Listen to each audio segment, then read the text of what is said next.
Ladies and gentlemen, good evening and welcome back to our YouTube channel once again. And it is my hope and prayer that this video is actually going to find you guys in good health. Personally, I am fine, as you can see. Kisumu is also fantastic.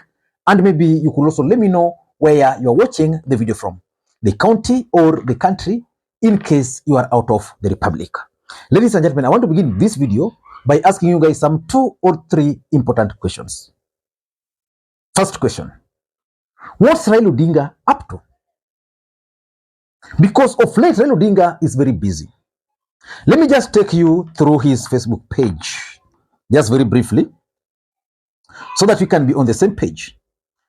Today, if you check Raila Odinga's Facebook page, he held a meeting with the ODM PG or leaders meeting held today at the Park Place Hotel in Nairobi.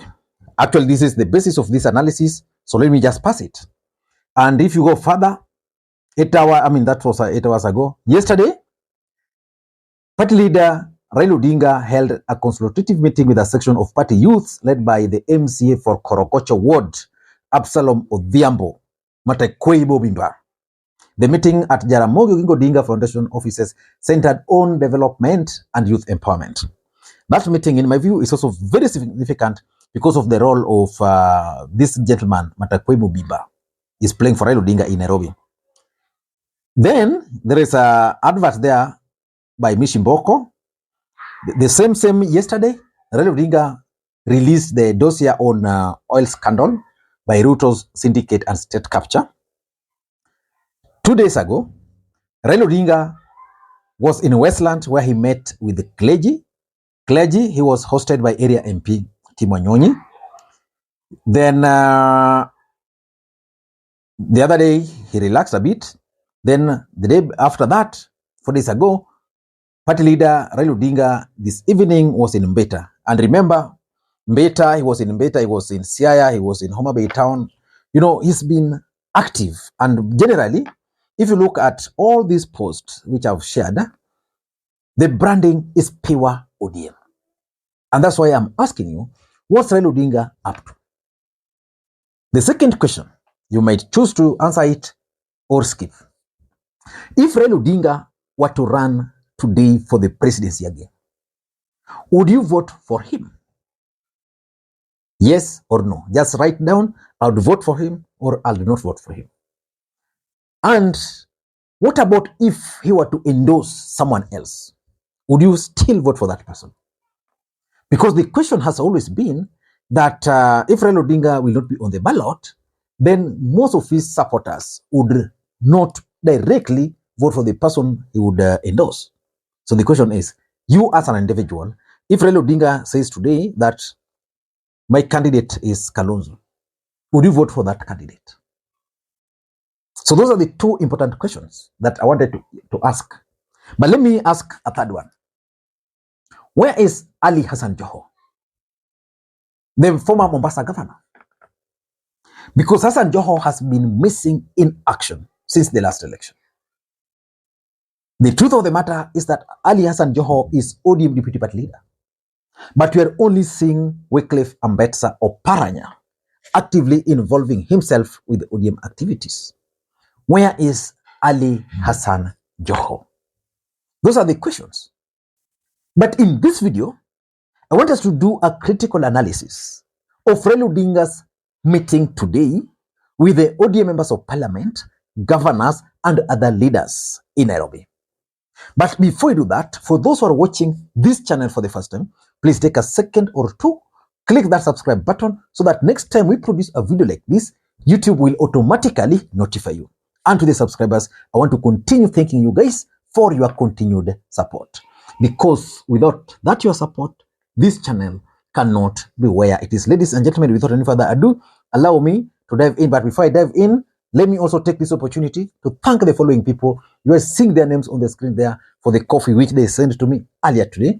I want to say thank you so much because it goes a long way in supporting the channel. You can also do the same using the numbers you are seeing on your screen. A cup of coffee only goes for 200 bob, but you can do more. Ladies and gentlemen, let us dive in. Let me begin by just going through that statement, because that statement has some of the answers that we are looking for. But let me just go through it. Today, Friday, 17th November 2023, the ODM party held a special parliamentary group or leaders meeting to discuss issues relating to the party and also matters of national interest. The meeting was attended by the leadership of the party, led by the party leader, His Excellency Raila Odinga, governors, members of parliament from both houses, members of the National Executive Council of the party, the leadership and the speaker of various county assemblies from across the country, and the chairpersons of the party from all the 47 counties. So which means this was a very huge meeting. So we are talking of 47 county chairmen. We are talking of the speakers of the counties where ODM is the dominant party. We are talking of the members of parliament, the senators. We are talking of the governors, deputy governors. I saw my deputy governor there. And we are also talking of the neck of the party. So it means this meeting was a crucial meeting. Let's proceed to understand what they discussed, what they agreed to. They agreed on several issues. After the deliberations, the members resolved as follows. Now, very important. Number one, the cost of living is a thorn in the flesh of millions of Kenyans. Kenyans are suffering and forced to bear the brunt of high taxes and unreasonable levies imposed on them by the Kenya Kwanza administrations. Whereas we note some of our members are engaged in the National Dialogue Committee deliberations at the Bomas of Kenya, we take great exception with the apparent reluctance by Kenya Kwanza in addressing the issues of the cost of living. Punda ilichoka kitambo, sasa imeanguka. Now, if I were to understand that part, the cost of living was one of the issues that was discussed here. Remember, Raila Odinga has been insisting of late that if the cost of living will not be factored in that report, then they are not going to sign. The truth of the matter is that the only weapon left for Azimio and for for Azimio, ODM, Wiper, and other parties is that cost of living.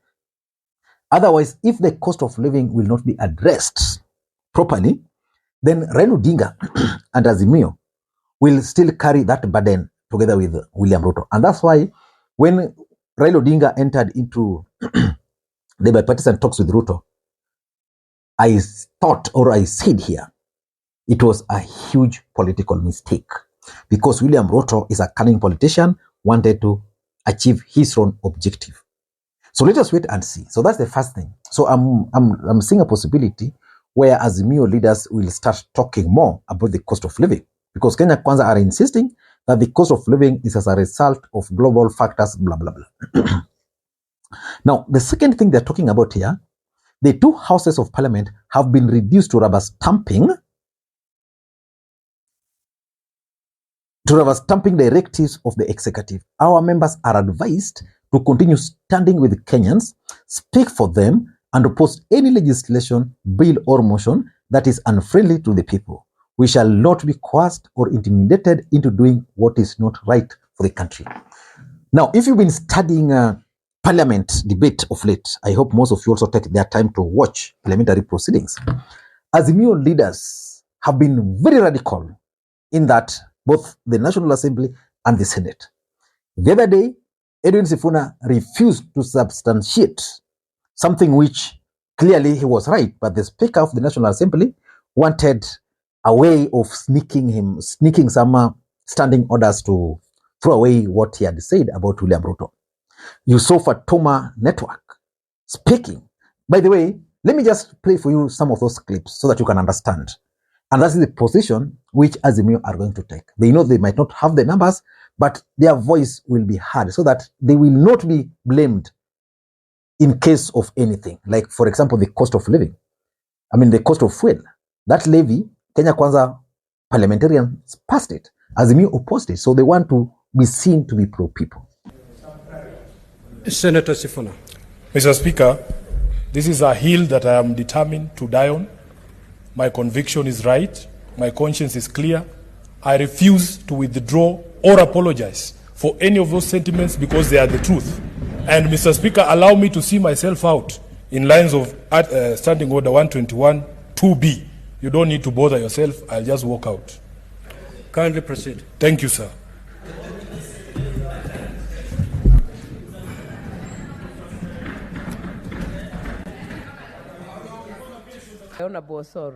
Very well informed, very sober, and as a Muslim, I say the truth. So don't inform me about lies. I'm here to say the truth. What is your point of order, Chief Whip? Honorable Speaker, I think Honorable Fatuma is misleading the country. It is indeed true that the individual can only access up to 50,000. But it's also true that there are groups, and that individual is not blocked from accessing funds from a group. So he may have access from the individual and then got more money when he formed, or rather when he joined the rest in that group. So he got 714 as a group.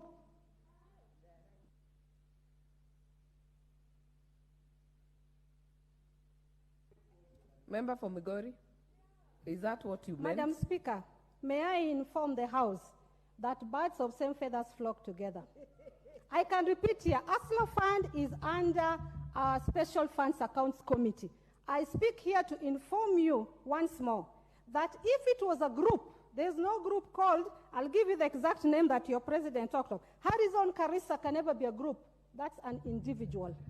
And if it was a group, then tell your president to come back here and say it was a group, because he lied. The third thing they discussed is that the party condemns the systematic dismantling of the devolution architecture through the passage of retrogressive laws that have resulted in clawbacks to the mandate of county government, especially in areas of health, water, roads, and housing. We are in full support of the decision by the Council of Governors to challenge these laws in court. I tend to think that there's something here. Maybe I'll need to do a bit of research. I've not been following the Council of Governors. There are certain issues they're taking to court. For example, I think there's this issue of health, which the national government wants some parts to be referred to national government or to the central government for that matter. And I think there's also the issue of the markets, you know, where the county government are supposed to give some money, the central government, but you see William Ruto going there to launch a SIF, their national government project. So let us wait and see, because the chair of the Council of Governors is actually Anne Waiguru. If Azimio are going to support these moves, how will the governors allied to William Ruto react? So let us wait and see.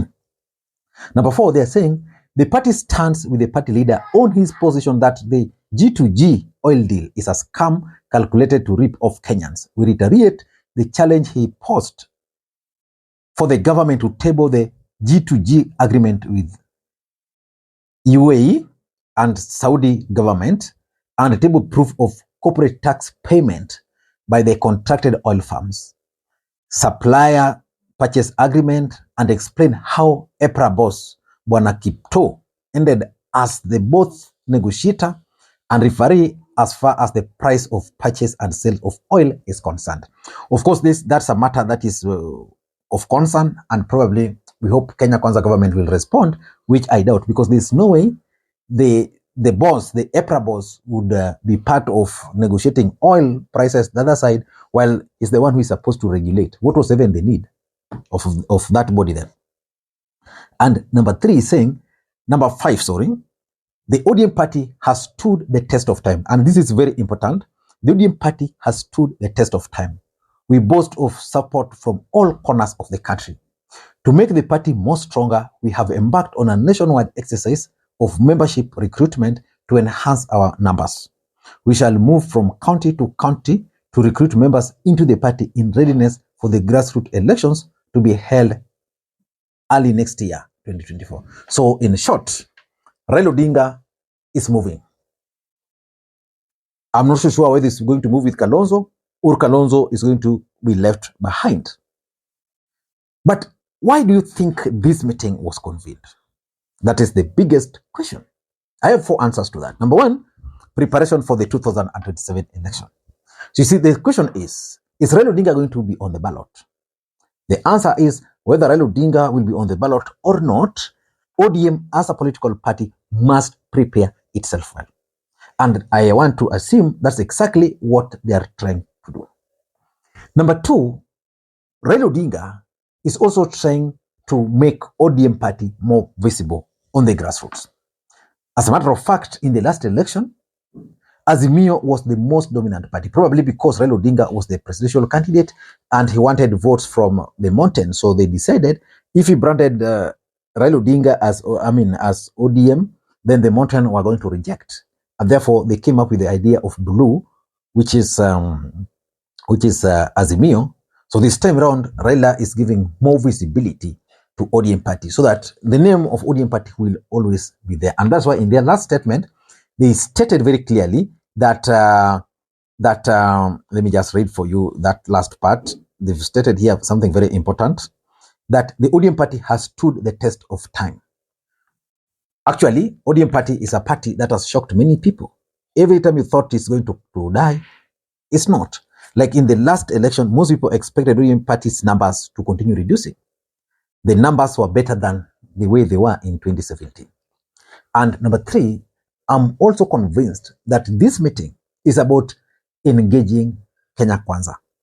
And you're going to see now the true ODM party, the mass movement, where they are going to fight for the Kenyans' right. They are going to fight in parliament. They are going to fight outside parliament, especially to oppose some rules which William Ruto hopes to achieve through parliament. And lastly, maybe it's a part of Azimio's strategy to strengthen the individual parties. Just like I explained, a strong Ford Kenya, a strong NAC Kenya, a strong ODM, a strong Wiper is good for Azimio.